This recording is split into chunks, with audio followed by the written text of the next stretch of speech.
Hi friends, అందరికీ నమస్కారం. Welcome to my channel. ఈరోజు మన ఛానల్లో మరొక కొత్త రెసిపీ వచ్చేసి క్యాప్సికమ్ ఎగ్ ఫ్రైని ఎలా చేయాలో చూద్దామండి. ఇలా చేసిన ఈ క్యాప్సికమ్ ఎగ్ ఫ్రై అయితే చాలా టేస్టీగా ఉంటుందండి. రైస్లోకే కాకుండా చపాతీలోకి కూడా మంచి రుచికరంగా ఉంటుంది. క్యాప్సికంలో ఎన్నో రకాల పోషకాలు ఉంటాయండి. ముఖ్యంగా విటమిన్ సి అనేది ఎక్కువగా ఉంటుంది. అందుకే ప్రతి ఒక్కరు కూడా క్యాప్సికమ్ని ఏదో ఒక రకంగా తీసుకోవాలి. క్యాప్సికమ్ అంటే ఇష్టం లేని వారు ఇలా ఎగ్స్ని కలిపి క్యాప్సికమ్ని వండి చూడండి, చాలా టేస్టీగా ఉంటుంది.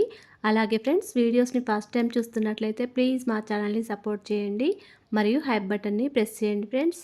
మరి ఎంతో టేస్టీగా చాలా సింపుల్గా చేసుకునే ఈ క్యాప్సికమ్ ఎగ్ ఫ్రైని ఇప్పుడు ఎలా చేయాలో చూసేద్దాం.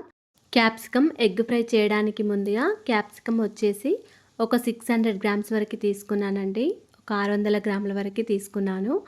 ఈ క్యాప్సికమ్ని ఇలా చిన్నగా కట్ చేసుకొని పెట్టుకోవాలి. మరీ పెద్ద సైజు ముక్కలుగా కాకుండా ఇలా మీడియం సైజు ఉండేటట్లు కట్ చేసుకోవాలండి.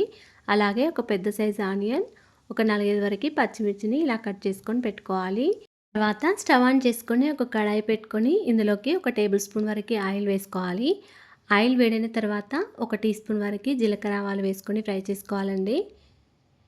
ఈ జీలకర్ర ఆవాలు కొద్దిగా ఫ్రై అయిన తర్వాత కట్ చేసుకొని పెట్టుకున్న పచ్చిమిర్చి, ఉల్లిపాయ ముక్కలు కూడా వేసుకొని ఫ్రై చేసుకోవాలి.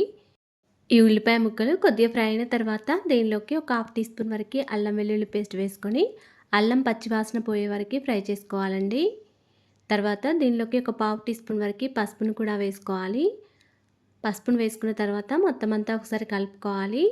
ఇప్పుడు మనం కట్ చేసుకొని పెట్టుకున్న క్యాప్సికమ్ ముక్కలన్నీ కూడా వేసుకోవాలి. ఈ క్యాప్సికమ్ ముక్కలన్నీ వేసిన తర్వాత మొత్తం అంతా ఒకసారి కలుపుకోవాలి. ఈ క్యాప్సికమ్ ఎగ్ ఫ్రైలోకి మీరు కావాలనుకుంటే క్యాప్సికమ్ క్వాంటిటీ ఎక్కువైనా తీసుకోవచ్చండి. ఇలా క్యాప్సికమ్ ముక్కలన్నీ వేసి కలిపిన తర్వాత దీనిలోకి రుచికి సరిపడా సాల్ట్ను వేసుకోవాలి. ఇలా సాల్ట్ వేస్తే మనకి క్యాప్సికమ్ అనేది తొందరగా ఉడికిపోతుందండి. ఇందులో వాటర్ వేయకుండా ఇలా కలుపుకుంటూ ఉండాలి. కొద్దిసేపు ఇలా కలిపిన తర్వాత దీనిపైన మూత పెట్టుకొని ఉంచుకోండి. స్టవ్ని సిమ్లో పెట్టుకొని ఒక 2 మినిట్స్ వరకు ఇలా మూత పెట్టుకొని ఉంచుకోండి. మళ్ళీ 2 మినిట్స్ తర్వాత మూత తీసేసి మళ్ళీ ఒకసారి కలుపుకోండి. ఈ క్యాప్సికమ్ ముక్కలు మనకి తొందరగానే ఉడికిపోతాయండి.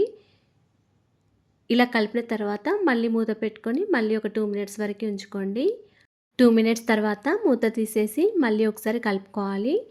క్యాప్సికమ్ ముక్కలు ఇలా ఉడికిన తర్వాత దీనిలోకి ఒక 4 వరకు ఎగ్స్ని పగలగొట్టుకొని వేసుకోండి. మీరు కావాలనుకుంటే గుడ్ల క్వాంటిటీ ఎక్కువైనా తీసుకోవచ్చు, లేకపోతే 1 వరకు తక్కువైనా తీసుకోవచ్చండి. ఇలా గుడ్లన్నీ పగలగొట్టుకొని వేసిన తర్వాత మొత్తం అంతా ఒకసారి కలుపుకోవాలి. మనం వేసిన ఎగ్స్ అంతా కూడా మాడిపోకుండా ఇలా కలుపుకుంటూ ఉండాలండి. దాదాపు ఒక 5 మినిట్స్ వరకు ఇలా కలుపుకుంటూ ఉండాలి. ఇప్పుడు ఇలా కలిపిన తర్వాత దీనిపైన మూత పెట్టుకొని స్టవ్ని సిమ్లో పెట్టుకొని ఉంచుకోండి ఒక 3 మినిట్స్ వరకు. మళ్ళీ 3 మినిట్స్ తర్వాత మూత తీసేసి మొత్తం అంతా ఒకసారి కలుపుకోండి.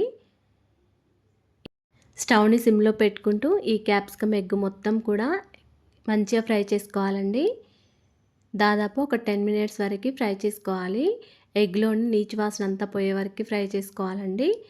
ఇలా కొద్దిసేపు ఫ్రై చేసిన తర్వాత దీనిలోకి ఒక టీ స్పూన్ వరకు కారం, ఒక హాఫ్ టీ స్పూన్ వరకు ధనియాల పొడి, కొద్దిగా కొత్తిమీర వేసి మొత్తం అంతా ఒకసారి కలుపుకోవాలి.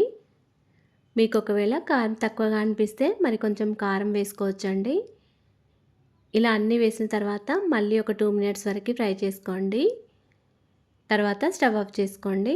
అంతేనండి, ఎంతో టేస్టీగా సింపుల్గా చేసుకునే మనకి క్యాప్సికమ్ ఎగ్ ఫ్రై రెడీ అయిపోయింది.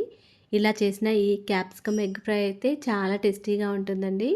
అన్నంలోకే కాకుండా చపాతీలోకి కూడా మంచి రుచికరంగా ఉంటుంది. క్యాప్సికమ్ అంటే ఎవరికైనా ఇష్టం లేకుంటే ఇలా ఒకసారి ఎగ్స్ వేసి ట్రై చేసి చూడండి. చాలా అంటే చాలా టేస్టీగా ఉంటుంది.